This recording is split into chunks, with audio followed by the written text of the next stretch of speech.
If you enjoy our content and think this is important material, the best compliment you can pay is by sharing this with your friends and family. This helps us out a lot. Also, if you enjoyed today's program, please like, comment, share, and subscribe to this podcast. We would love to hear from you.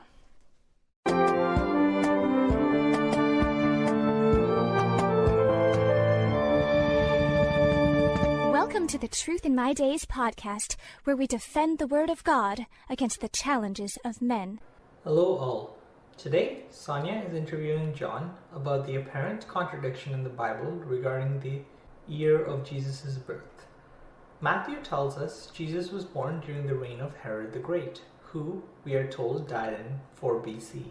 While Luke tells us Jesus was born during a census conducted when Quirinius was the governor of Syria, and we are told that this man did not govern until AD 6.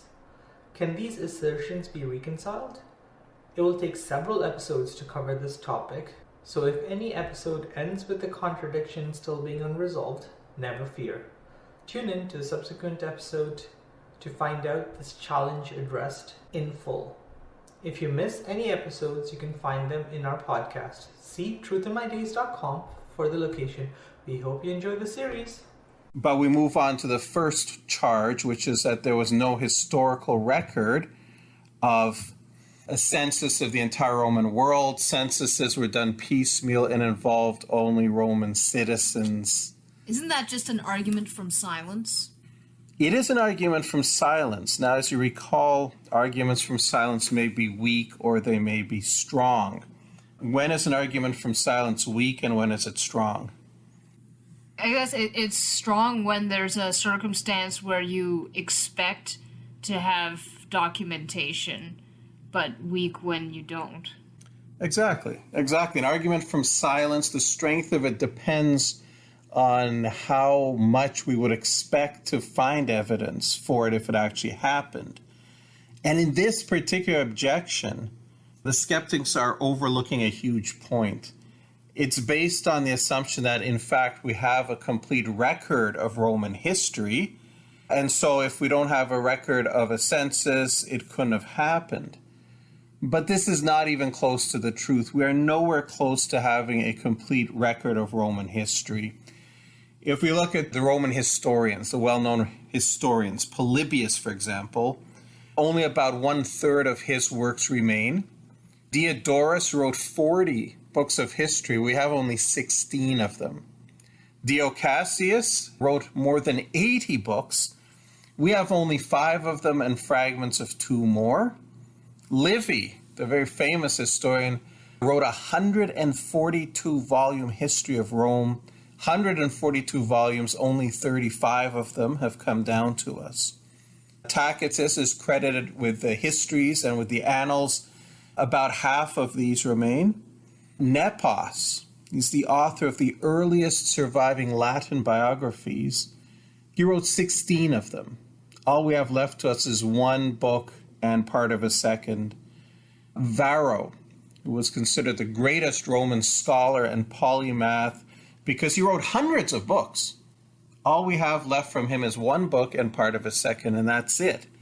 So, what becomes obvious when we look at it is we have lost an awful lot of Roman history. We know a lot, but what we know is a small part of all that happened. And furthermore, the period we're looking at is particularly poorly attested. Sir Ronald Syme, who is widely regarded as the 20th century's greatest historian of ancient Rome, says this: by a quirk of fate, the years around the date of the Nativity are very poorly recorded by Roman historians. Syme, as we mentioned, Syme has called the years 6 BC to AD 4 this obscure decade. And that's recorded by John Thorley in Greece and Rome, 2nd Series, volume 28, number 1. So Roman history is incomplete, but particularly in this decade, from 6 BC to AD 4 is very, very, very poorly recorded. We have very little left. It's an obscure decade. Therefore, to say that we have no record of a census outside of Luke doesn't mean there was no census at all. Do you think that this is a good argument? You mean the argument that they advanced or their Yes. defense? No, of course not. I'm surprised they would actually advance such an argument. And again, remember, they say that, well, there's no historical record of the census. Well, there is, and it's in Luke. Now they can say that, well, Luke is wrong, but remember all of these things that we saw, all of the things that Luke recorded faithfully, that skeptics said was impossible, couldn't have happened. There was no Gallio. There was the ruler of Achaia was not called a proconsul. Lysanias died too early. Polytarchs, that term was never used. Temple guardians was never used. First man, that, and so on. And on every single one of them, the argument was from silence, that we have no record of these. And in every single case, Luke was right. So the idea that we should say that Luke is wrong, there was no census because we haven't found other evidence for it, sorry, it's a non-starter. We have the evidence from Luke, and he has shown himself to be a completely reliable historian. Now, we should note that there are a couple of tantalizing bits of evidence that may actually be corroborative of what Luke has said. In Res Gestae Divi Augusti, section 25.2, we read Augustus actually took a nationwide oath of allegiance. This was not for counting population, it was not for taxation, it was a nationwide oath of allegiance when he became emperor in 27 BC. He's essentially done away with the republic. He's replaced it with an empire, himself as the emperor. And he wants to make sure he has the people on his side. In Res Gestae Divi Augusti, it says, the whole of Italy voluntarily swore allegiance to me and demanded me as the leader after the war in which I was victorious at Actium. That's where Antony and Cleopatra were defeated. Now, 2 BC was actually the Silver Jubilee of Augustus's reign and the 750th anniversary of the founding of Rome. It was an occasion for major celebrations. The Roman Senate conferred upon Augustus the title Pater Patriae, Father of the Country. Now, this would have been an auspicious occasion for redoing the empire-wide oath of loyalty. People would be registered, not for taxes, but for an oath. The word used in the Greek in Luke is apographe, which is simply registration. Now, if such a thing were done, the decree would have gone out in 3 BC to be done in time for the Silver Jubilee. So indeed, there might have been an empire-wide, even if censuses weren't normally done empire-wide, this would have been an occasion for an empire-wide registration, such as is described in Luke. Does that seem reasonable? Yeah. Is there any evidence for this? No, that's the question. It seems reasonable. Is there any kind of corroborative evidence for this idea? Well, again, in Res Gestae Divi Augusti, section 6.35, we read, while I was administering my 13th consulship, the Senate and the equestrian order and the entire Roman people gave me the title Father of my country. Now, how do the entire Roman people give approval for the title without a registration for an oath? And again, any evidence that such a thing was done? Well, it's mentioned here, an inscription from 3 BC, found at Paphlagonia in north-central Asia Minor, where we read, in 3 BC, an oath of obedience was, quote, taken by the inhabitants of Paphlagonia and the Roman businessmen dwelling among them. The same oath was sworn also by all the people in the land, Romans and non-citizens, all the people, at the altars of Augustus and the temples of Augustus in the various districts. So there's, right from that very period, 3 BC, this oath of obedience that was for all of the people, Romans and non-Romans. It's also mentioned by the 5th century Armenian historian Moses of Chorini, and he puts it into the 2nd year of Abgar, king of Armenia, which again is 3 BC. So you think Mary and Joseph would have gone to a temple of Augustus to swear an oath? Well, it wouldn't have been a temple of Augustus because there was no temple of Augustus in Bethlehem or, for that matter, anywhere in Judea. Where he's talking about those places had the temple, so that's where it would go. Now, Osorius, early 5th century, tells us this. Augustus ordered that a census be taken of each province everywhere, and that all men be enrolled.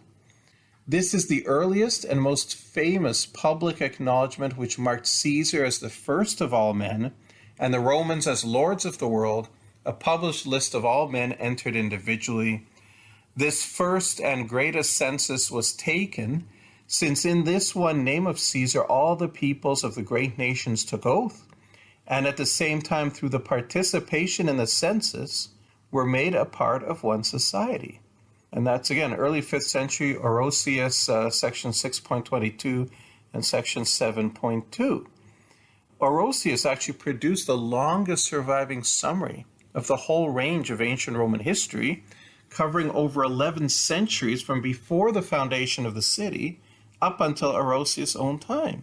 So the skeptics who say there's no record of a census and there wouldn't be empire-wide, no record, well, there it is. It's right there in Orosius.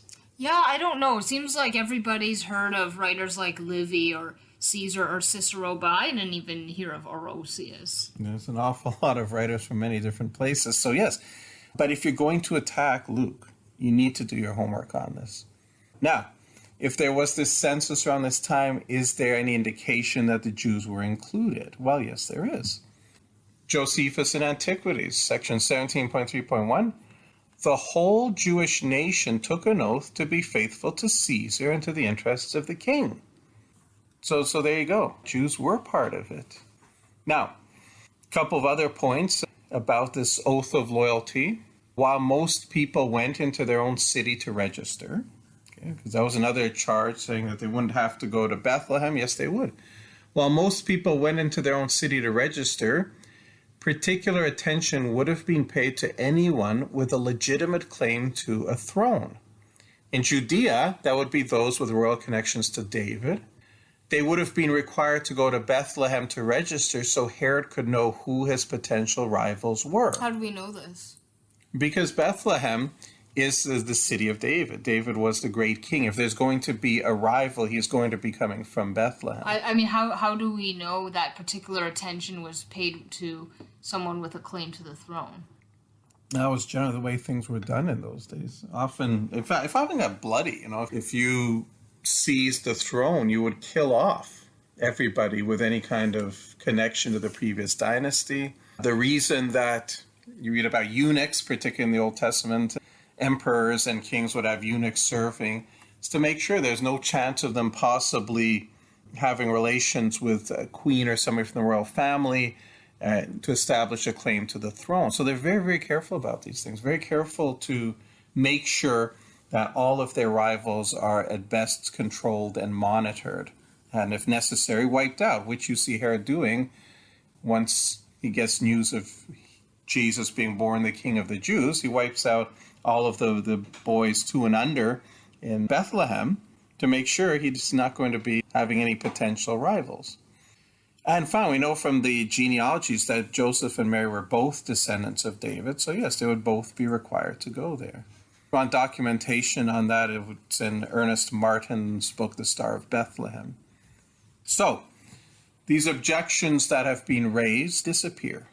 The idea there's no historical record of a census of the entire Roman world is A, an argument from silence and therefore, in this case, irrelevant, and B, it's not true. There is a record. The idea that Roman censuses did not require people to return to their ancestral homes wouldn't necessarily be the case either. That's, I think, an invented charge. Thank you, everyone, for listening today. Unfortunately, we have run out of time, but please join us for the next part tomorrow. Same time and same place. Thank you for listening to the Truth in My Days podcast with John Torse. We would love to hear from you. Please feel free to share any questions or comments you may have. You can reach us on Facebook, Instagram, MeWe, and YouTube. Simply search Truth in My Days as one word. Again, Truth in My Days as one word, no spaces in between. And you can connect with us. You may also visit our website for more comprehensive material and to learn more about our ministry. Our website is truthinmydays.com. Thank you.